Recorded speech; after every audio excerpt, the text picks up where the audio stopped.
Welcome back to Simon and White and the podcast at the center, the crossroads, if you will, of finance and business and media. I'm Christian White and joined as always by Mark Simon in a very festive Christmas setting. Hello, say hello, Mark. Merry Christmas, everybody. Excellent. Merry Christmas. Well, Joe Manchin, according to the media, has effectively killed the Biden administration agenda. Some of us have thought it was dead for a while beforehand, but he sort of finally put the clear nail in the coffin. People saying this is anti-democratic. I don't understand. This isn't even a filibuster issue. Fact is, the Democrats in the Senate have at most 49 and maybe only 48 votes for their just for fun spending package, Build Back Better, that is supposed to be this great Keynesian spending thing. And no one seems to sort of point out, although I guess Manchin maybe is doing that the economy is actually growing significantly, and inflation is growing, and maybe piling a few extra $1 trillion into the situation may cause some problems. Interestingly, the White House thought it would be good negotiating tactics to come out and just ridicule Manchin, basically say that he lied, that he was two-faced. It's sort of like when Joe Biden called Vladimir Putin a killer. You may think he is a killer, and maybe he is. A lot of heads of state are, actually. But is that a good negotiating tactic? Anyway, to me, this says that the Biden agenda, the legislative agenda, such as it was, is dead for now. They still have, one more year until midterm elections for a lot of mischief, but you seem to get less done in that second year of a new presidency. Mark, is this sort of something to take comfort from, or the idea of Democrat tax hikes dead for now? I think probably until January 6th or 7th or something like that. I think that what they're hoping for, somebody said that Manchin's going to go home and hear from his constituents in West Virginia. Well, I think what he's going to hear is, we're with you, Joe. Don't do this. Look, I think if investors are looking at this, there's really two things they can take heart from, and one thing to worry about. The first thing is, maybe, just maybe, a lot of people are not all that excited about tax hikes in the U.S. Senate and the U.S. Congress. In other words, let's not pretend that Joe Manchin is there all by himself. He's the guy that's sitting in West Virginia, is willing to do it, has a constituency that's behind him on this. He's okay. But I firmly believe the other maybe 11 or 12 moderate Democrats in the Senate, there's not that many of them left. I sincerely believe that those guys are pretty happy that Joe's doing what Joe's doing. The second thing is something that we should take brief relief from in the taxes is basically also in this bill was masses of regulations. There was a mass of new programs to basically have companies participate in, whether it's ESG or whether just the bill was just clotted with regulations that were going to come in. And we're also going to peel back some of the Trump stuff. And it would have been a new way for government to interfere in so many different ways. I mean, people forget that. The social engineering stuff, I think they'll never stop trying that. But here's the thing that I think is we're not going to get out of. I think basically Mitch McConnell's sitting off to the side and going, ah, ha, ha, ha, ha. Now let's do a pure infrastructure, pork. And what are they going to do? They're going to spend, I think Biden would step in and take that win.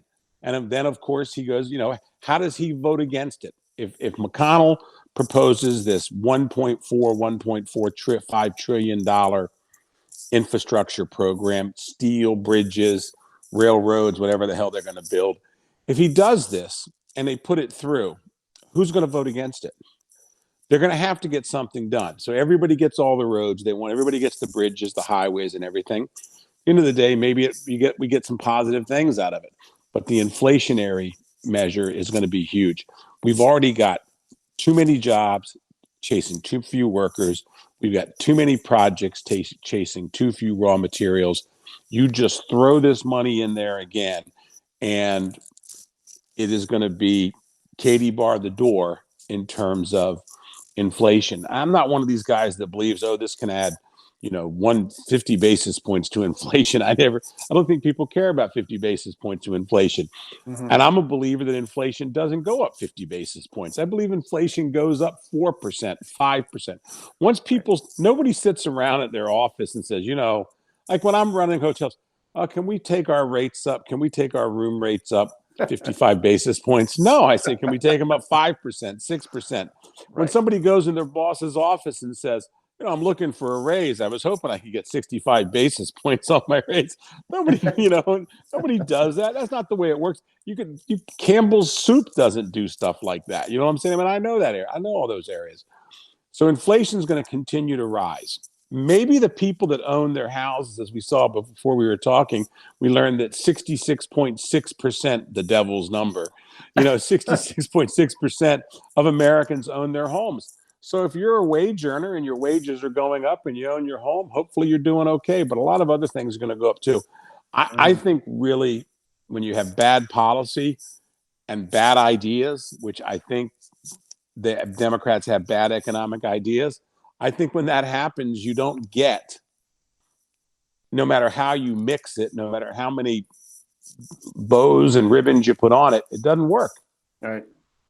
Right. Well, you have also, this is against the backdrop of this just wild monetary expansion. So in addition to the fiscal piece, you have the monetary piece, and the Federal Reserve still printing money like there's no tomorrow. Now, they changed their tone in the last meeting. They said they'll increase the taper, but that's like saying, I'm doing heroin. And I thought that doing heroin would be good, but I realized doing heroin has some bad side effects. I'm not going to stop doing heroin. Nor am I going to cap the level of heroin consumption here. However, I'm going to reduce the increase of my heroin consumption, and maybe sometime in the middle of spring or summer, we will reach the peak of my heroin consumption. And then we may raise interest rates too. And no, it's like inflation is a problem. They said it was transitory, and now they effectively conceded it's not.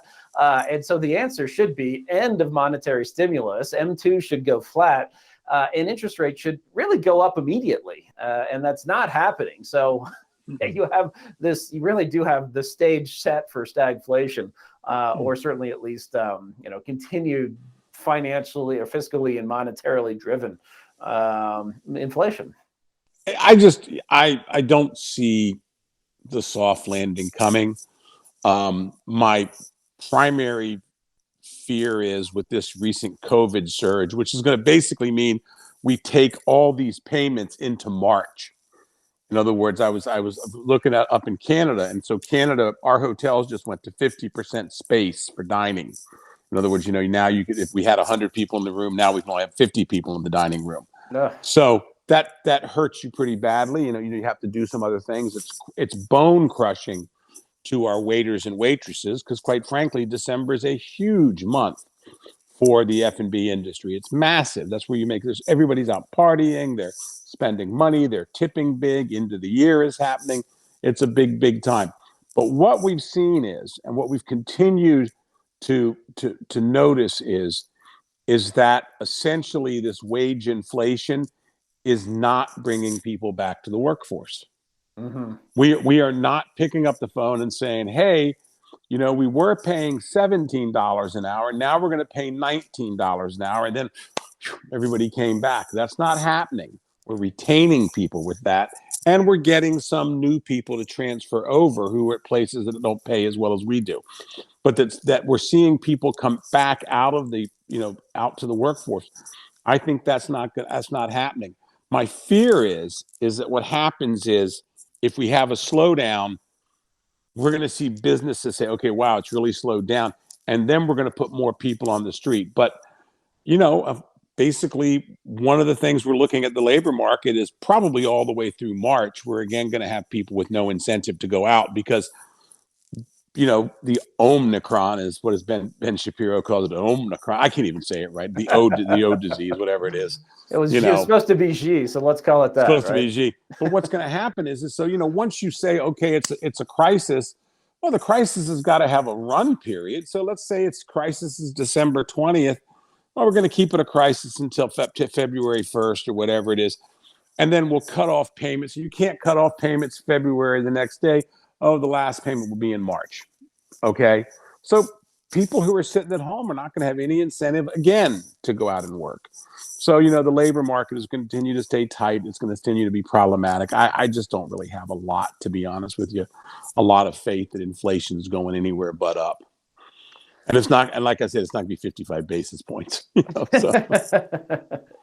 It's bad, and actually people understand how it's bad, despite the media trying to downplay this or explain it away or echo Biden administration or Federal Reserve talking points. Polls show that they do not approve of Biden's handling of this issue, and they do blame him for it. One other thing about the freak out over Omicron is that once again we have closures in the United States that are centered on New York. Just today, Washington, D.C., Los Angeles, of course, the whole left coast. The rest of America is at work. Florida is normal.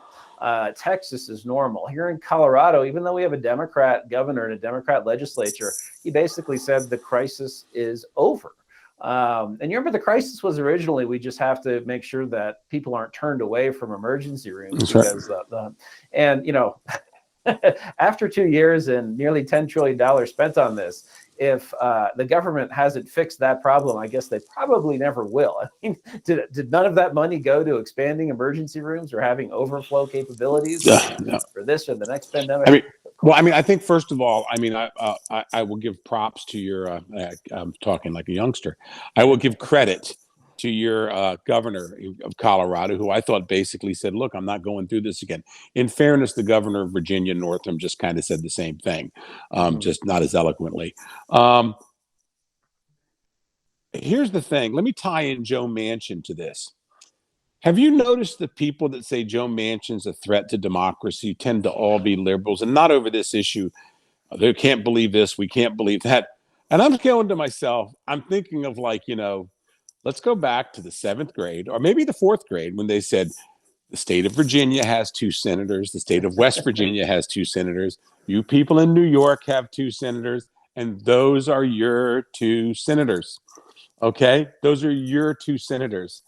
We do not have the choice, the opportunity being from New Jersey or Virginia to tell the California or Colorado senators what they need to do.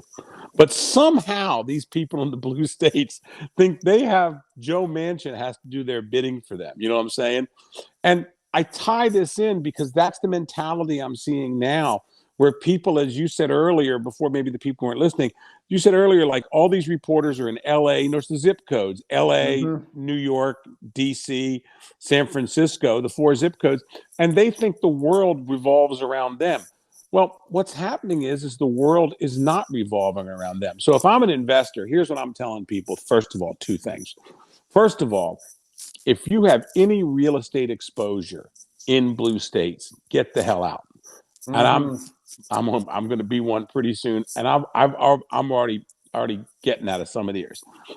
These states are not competitive because just as they expect Joe Manchin to do their bidding for them, just as they expect to be able to get the SALT exclusion, you know what I'm saying, to basically, so they can have high taxes and then we all subsidize their high taxes. Okay, they expect not to have to compete in a federal system. Arkansas just announced that they're doing what? They're getting rid of their state income tax.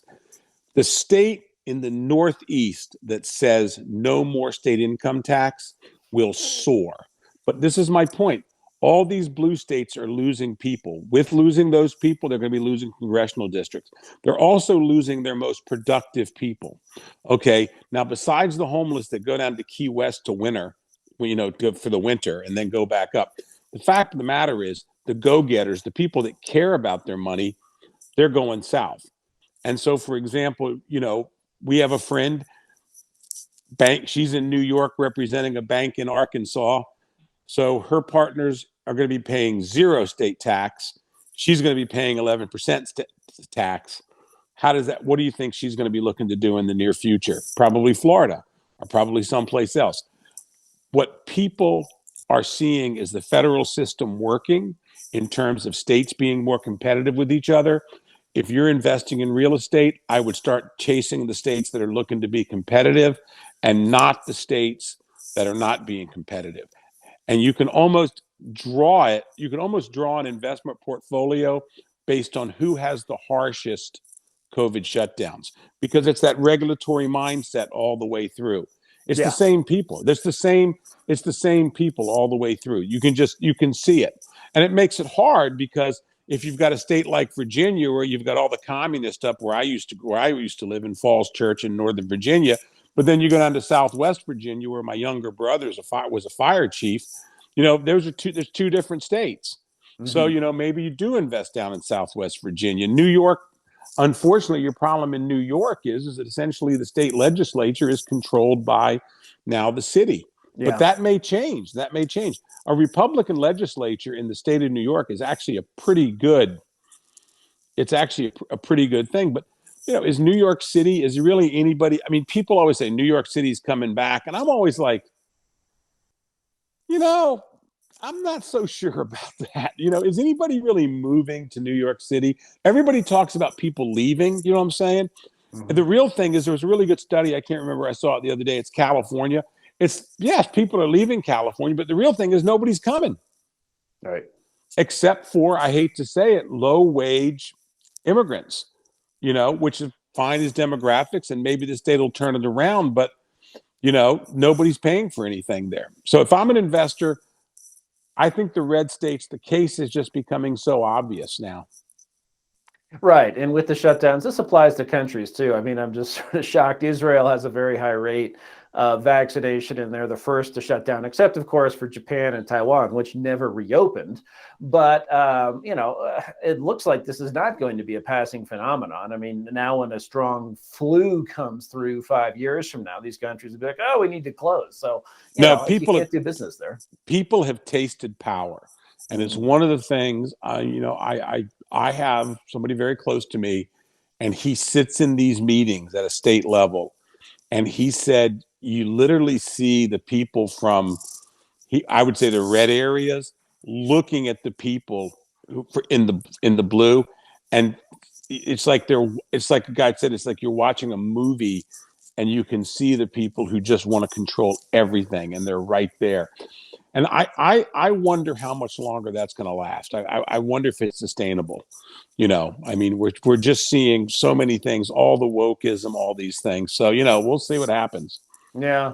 All right. Shifting gears, although still touching on some of our favorite ongoing topics like China, like commodities, like wokeness in corporations, or at least bad decisions being driven by politics. Rio Tinto is a mining company.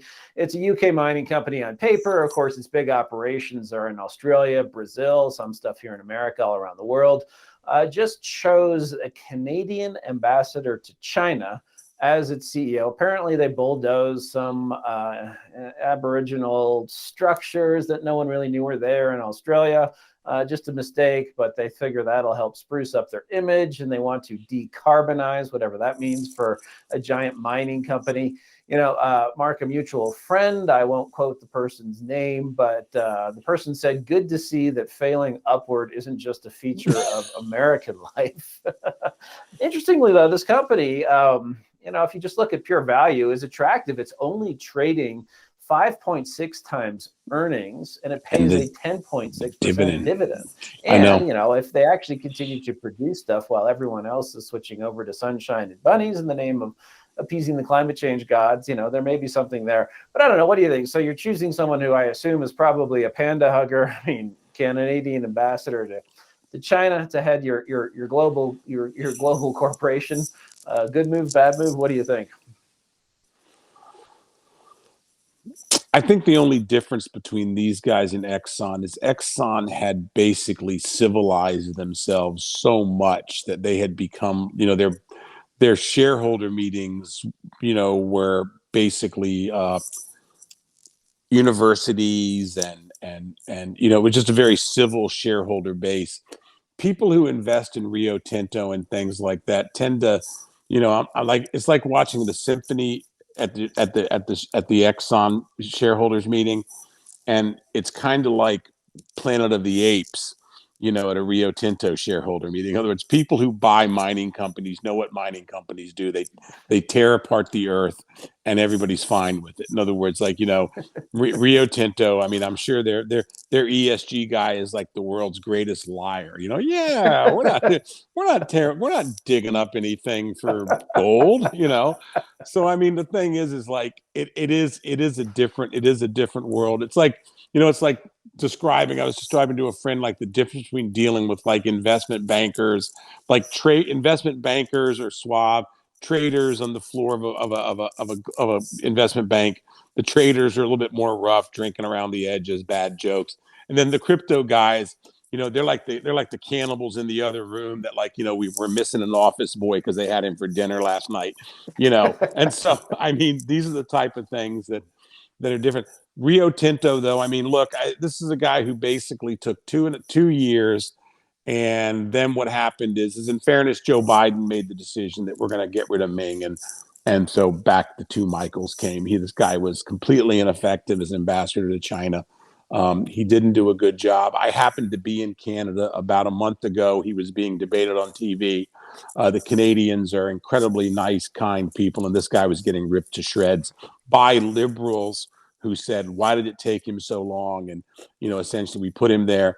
And Barton has also been very bad on human rights. He didn't push anything. Every time something came up, my goal is the two Michaels. Look, they wanted somebody suave because they wanted someone to try to snow people. It doesn't look like the guy has any principles to me, based on his positions and getting the two Michaels out. You know what I'm saying? I think history's not going to be kind to him on that. And I think with Rio Tinto, it'll be the same thing. But I mean, does Rio Tinto pull an Exxon? I think the problem they're going to have is, feel free to go ahead, but the mining community is not going to change. I mean, you ever watch that TV show Gold Rush? I mean, Yes. That's miners. Those are miners. That's actually it. I have a little bit of exposure to the mining world because I invested in a couple of mining companies in Indonesia, and these are just not. And I used to, when I was in shipping, we used to carry their equipment for them. You know what I'm saying? So I mean, you're just not dealing. I mean, there's not people who are. Members of the opera, many places. You know what I'm saying? I mean, they're tough people. They're really tough people, and a lot of eccentrics too. There's a great line in Back to School with Rodney Dangerfield where he interrupts the business professor who's getting everything wrong and missing a bunch of things. And he's like, oh, and you don't have any money in your budget for kickbacks. You're going to need that for if you want to have any garbage hauled out. I don't know if you know who runs that business, but it's not the Boy Scouts, I assure you. I remember that. That is, I hate to say it, it is so true. I mean, we could do a whole show on, like, what people expect and what people don't expect in the world. It's one of the one things I love about the Chinese Communist Party. I absolutely love this about them. They don't care. My daughter used to walk around a couple of years ago. She goes, Putin. Remember they said Putin don't care? That was her favorite thing. A little girl walking around going, Putin don't care. Mary, clean up your milk. Putin don't care. And she's right. She don't care. They don't care. And that's a great lesson for business people, that, you're going to run into people in your life that aren't that impressed with you, don't care. They've done the math all the way down. They've written the equation of their brains that there's not one single thing you can do to them. They don't care. You know what I'm saying? It doesn't matter. It's like when your car breaks down and you're 200 miles from any place, you know what I'm saying? And, the guy's leering at your wife and you're going like, she's going like, he's leering at me. And you're like going, we're 200 miles from anywhere. Show him some leg, I mean, I hate to say it, but that's the way that sometimes there are people in business that they just don't care. And I think with Rio Tinto, if this guy tries to make them touchy feely, I don't think the investors will I mean, I think they'll be happy with it as long as they make a crap load of money, which with inflationary pressures, they probably really will. Should. Yeah. No, and I'm long on commodities through an ETF, DJP. This goes nicely with our next story, our second to last, under Go Woke, Go Broke. So West Side Story, the classic, has been remade by Stephen Spielberg, who decided that he wanted to correct the original, that it didn't contextualize the Puerto Rican experience properly. This is from Sky News Australia, actually reported on it, and that he wanted to make it anti-racist. Apparently, it wasn't sufficient enough to do that. Well, this is so woke. this was a groundbreaking movie when it came out. It's also just a good movie, which incidentally, the new one by Spielberg is not. It cost him $100 million to make. Opening weekend, which is the big one, only $10 million in the US, $5 million internationally. So unless something magical happens, this is going to be a huge money loser. And one other thing, the cherry on the cake is there are scenes that are all Spanish that they refuse to subtitle, even for English audiences, because, you know, hey, we're supposed to just speak Spanish now. How can you look at, I mean, Officer Krepke. I have my secret shame, and Stuart Varney has the same. I love musicals. I think musicals are great. You know, I love everything about them. I mean, I think it's just fun. And I think the one thing is you just see how wonderfully talented some people are. You know what I'm saying? Like the show, you know, I mean, all of a sudden you see these people and you're going like, you know, oh my God, this guy can sing, this guy can dance. I mean, in fairness, even in Les Mis, Russell Crowe is not bad. You know, people who say he's not good don't really understand what you actually get in that role of Javert. You know what I'm saying? I mean, so not to review musical theater, but Steven Spielberg, what arrogance is that to say that by the way, you know who did West Side Story, don't you? 5 gay men. All the creators of West Side Story, all of them, the choreographer, musical, Sondheim, all gay men. So somehow he's telling us that these men at their time who were cutting edge, just putting Puerto Rican actors and actresses up there, just using the words that they use. When you go back and you read, because I was reading about this, when you go back and you look at that or listen to someone like Roger Simon or some of the old people who talk about this, man, that thing knocked people off their seats, that movie. That movie was just like Godspell to people for so long. So here comes Spielberg along, and he's arrogant. And this is what shareholders have to watch out for. Just like we were talking about with Rio Tinto. This is the exact same thing. Rio Tinto can't afford a Steven Spielberg. They can't afford their new chairman. Steven Spielberg's in his 70s now, I think. He's, you know, in his early 70s, maybe. I'm pretty sure he is. Would Steven Spielberg make this same exact movie 35 years ago? And the answer is no, because he'd still be competitive.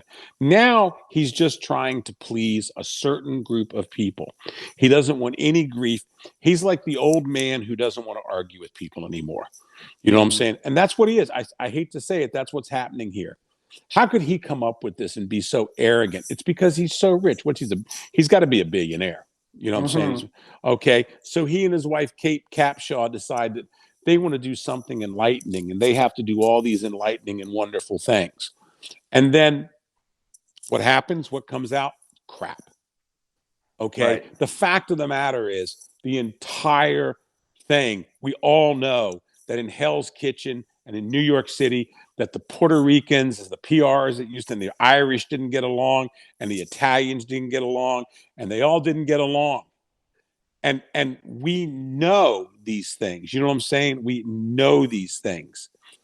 And that's what gave it the tension. The fact that, you know, that they weren't allowed to be together. Okay? So when you take all this away from it, that's it. And, you know, what's this whole thing? No Spanish subtitles. You know what I'm saying? What? So somehow, like the Asian Americans in the room are going to be held responsible. You know what I'm saying? Or the people that just immigrated from Afghanistan are supposed to know, you know, that they go there. You ruin their experience because of this wokeness. The fact is these people are absolutely, and you know, you and I, you travel a lot. I travel. I mean, we're all over the world. And uniquely, the people that are the most closed-minded people I meet, it's not the soldiers who deploy from Arkansas or from Idaho or from Texas. You know, it's not those guys. It's the elites that sit around and think nobody else can be like them. And so my point is like Steven Spielberg took somebody's money, and believe me, I'm sure it was more than $100 million. I'm sure it was $100 million to make the thing, because Spielberg probably can't get out of bed without spending $1 million a day. Okay. Right. They're not. I actually looked into this, Christian. They don't talk about the marketing budget, production budget of $100 million. Oh, that's interesting. Okay, wow. Production budget of $100 million. Marketing budget, probably once they knew they had a dog, that's it. And I'll finish this point off with this. Guess what just opened? And I read 2 reviews. Conservative organizations. John Nolte had a review. Spider-Man, the new Spider-Man movie, $500 million. Wow. All the conservatives saying decidedly not woke, nothing woke about it. It's Good. just a story on that. And I Shocking. spoiled part of it for my son today, so he's furious with me. But do you understand my point? My point is really that investors watch out for these CEOs who basically are always spouting this bullshit. Okay, excuse my language. And because they're spending your money when they're doing it, they are spending your money. And it's like Milton Friedman always said, companies don't do social goods. Companies make products, they provide services, they get money, give the money to the employees, let the employees go out and do social good with their own money. Right. That is their contribution. I That is think it their was contribution. John Warner was the original Warner Brothers guy who, when whoever would come to him and say, "Oh, we have to send this message," he said, "If you want to send a message, call Western Union." Fortunately, it's a dated example now since no one sends telegrams anymore. But it's right, and that was when Hollywood was really full of commies. So if he stood up to the zeitgeist then surely the jellyfish who run studios today might give it a shot. Look, I'm almost convinced that basically we should fire every CEO over the age of 55. So I just took myself out. And then everybody is then put on 2-year contracts after that. Mm-hmm. And it's all about performance. Okay? Because you see these guys get comfortable in these big tech companies and all these other places, and then they just start doing things where the shareholder doesn't matter. Yeah. They don't care. Doesn't matter to them. I mean, really, it's the same thing as the investment company, the investment banks when they're cheating and stealing, and somebody gets caught, and they said, "Oh, we need a $400 million fine." I mean, imagine the 1970s if they said we need a $50 million fine at Goldman Sachs. John Whitehead would say, "Here, take him, put him and his 4 buddies in jail for 20 years. I'm not writing you a check for $40 million. I'm not giving you $40 million as shareholders' money." Right. Now look what happened in Malaysia. You can go rip off an entire country and you can come back and then what happens? But anyway. No. All right. Well, then that sort of wasting lots of money brings us to our final segment, which I have titled as "Thank You for Not Giving." So that's giving away the advice at the beginning here. But NYU, New York University, Wall Street Journal came out with a report that says NYU grad programs, shocker, leave students and parents with the most crushing debt. This is a school with a $5.8 billion endowment. So $5.8 billion in the bank. They still manage to charge undergraduate tuition. When you combine it with other costs of living in the city, that can come up to $320,000. Granted, a lot of people pay less than that. It turns out film is the worst. If you get a film degree from NYU, you can end up with debt that exceeds your income by a factor of 5. Publishing's pretty bad too. At the other end of the spectrum is computer science, where you may actually have a decent shot of making your debt payments without help from the parents. We come up on the season. I guess actually we're close to the end of the year, so maybe people are done with their charitable decisions. But I always urge people not to give to their alma mater. I went to Tulane, which isn't as woke and left wing, but it's getting there as these Ivy League schools and these Northeastern schools. It's just across the board. I mean, maybe if you can give the money direct to the football team, although I can think of better uses still. But these institutions are out of control and seem to be just fine putting people into crushing debt. Look, I think the thing is that when you look at university, we've got a school down the road from History University, and I have some insight into that school. And, they have now as many administrators as professors. Imagine going even to a bloated New York City public school and have as many. I mean, what in New York City, I think it's one administrator for every 4 teachers in the school system. You know what I'm saying? So there's still more teachers. Wow. I'm not talking about the central stuff and things that. The problem that we have is, again, it's other people's money, and and the lack of caring. I mean, essentially the federal government, we give more student loans to people and then they take them. And the fact of the matter is like, I just bought my son a car and he couldn't get a loan for a car for $20,000, it was $20,000 he was, used car. So of course I paid for it. He's 20 years old. He's in college. And, I signed the papers and all that good stuff. But the fact is he can't do that. But you know what he can do? He can sign up for $20,000 in student loans. At least the car, there's a collateral, right, and there's somebody who co-signed. But he, on his own at 20, can sign for certain loans down the road. Now, they'd love to get my signature on there, But even if I don't, there's a way for him to get those grants. And, fortunately, he's a tech major, so he'll do probably okay in life. But the fact of the matter is, uh, a lot of people don't. And you look at the degrees in that story, film major, who is advising this child? You know what I'm saying? Who's advising this? And their child, that's a child who, just because they're 24 years old, a child who goes, I want to be a filmmaker. And then when you hear them whine, that's the funniest thing about it in the story. And it's not funny, it's sad. They talk about how they can't get a job, or it's like, Mr. Fishkill, or whoever it is. Mr. Fishkill is, at 32 years old, is still an assistant second director, working for a Toronto-based film documentary company, and you're like going, what was he thinking? It's really, like I say, I think it's a first world problem that basically first world people create for themselves. And then they get out there and feel that they're somehow not happy about life. One of the things that we are seeing, and it's not to be a different subject, but we are seeing men not going to college. And I think that is, everybody's appalled by that. What's happening here? What's happening? This is awful. What's happening? A lot of men are figuring out that, I don't want to go to college. I don't want to take 4 years out of my life to drink beer and party, you know what I'm saying? And I can't do that anymore because you can't drink on campus when you're 18, and maybe I don't want to do this. And they're not going to school, and they're saying, but I can get a job with Ron John's doing something here, Ron John technical, or I can go work in the oil sands or something like that. And I can start out after my high school summer, I go to work and I'm making, 55 grand a year in 6 months, and I got a car, I don't have any debt, and all these things. And it's really funny.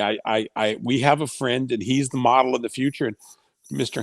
Curtis is 5 years older than me, but when I was in high school, everybody thought he was crazy. He got out of high school. He did 1 year in college. He went to like Virginia Tech or something. Didn't like it. Joined the U.S. Merchant Marine. Got on a Merchant Marine ship for 5 years. Came back, of course, after 5 years on a Merchant Marine ship. Had about $500,000 in the bank because it's all tax-free that he earns abroad.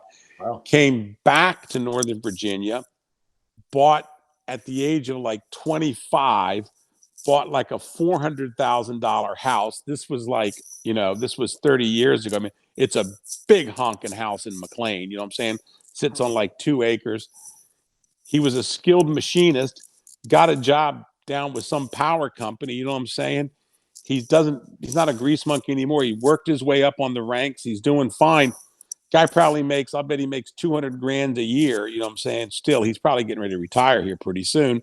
Still has the big honking house, has 5 beautiful kids or 4 beautiful kids. You know what I'm saying?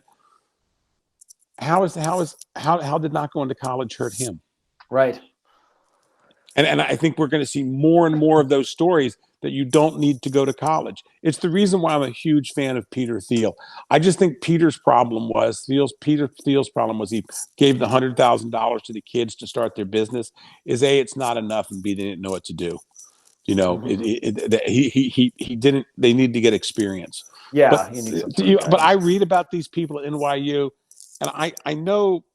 We kind of chuckle, but you're a good guy, and I know this outrages you because that these people may never get out of this debt. You know what I'm saying? I mean, you read about these people, and they may never get ahead. And it's like, do you know the major payment that happens after parents die of baby boomers? The number one payment, it's not paying off. It's paying off student debt. Wow. I was told that the other day, and I believe it because when your parents die, let's say they leave you a couple $100,000, well, you can handle your mortgage. You know what I'm saying? So maybe you pay down the mortgage, but what do you really pay off? Pay off the student debt. It's just amazing. It's another one of these things where a little bit of a free market. I mean, bankers can be enormously frustrating and make excuses and decisions that defy logic. A lot of that is driven by a regulation or a law, so you can't blame them entirely. So I'm not completely in their court. But a free market in student loans, so you could say, oh, okay, yeah, you want to go to NYU. Oh, well, you're really good at math and you're doing computer science. Okay, sure, that's one thing. That's okay. Oh, you want to be in film. Or you want to get an English master's? Well, you better be the best English or history student that high school has ever seen. And, maybe, you have a good prospect of marrying someone rich, or you have parents who can bail you out, but if you're broke and you're young and you want a ton of money to get a film or, name your sort of questionable degree, then the answer would be no if it were from a banker with some skin in the game. But since it's government backed and it's essentially another market that has been completely perverted by government, you have these bad outcomes. I just think I talked to a friend the other day, and he's paying for his daughter's medical school. And one of the reasons he's paying for it, he's paying for his daughter's school. He doesn't want her to get out of college and have so much debt that she couldn't afford to really get married and have kids. And he's basing that on real life. That we know somebody. He's basing it on real life, that some people get out and they just have to work so hard and they have to take assignments or do things. Mm-hmm. And so, as a parent, as you are and I am, do we really want our kid graduating with tremendous amounts of debt? You know what I'm saying? I mean, I'm going to saddle my boys, and my daughter don't realize that. I'm going to saddle them with a little bit, you know what I'm saying? Because I want them to, I just want them to have a payment when they walk out the door, you know what I'm saying? Mm-hmm. But, if people don't realize, like, if they buy a car, that's $400 a month, and if they have a rent, there's a lot of money that they have to start getting out of their pockets. Which, again, let's get back to why we invest in red states, because if you live in New Jersey making $100,000 a year, you pay them $11,000. If you make $100,000 in Florida, guess what?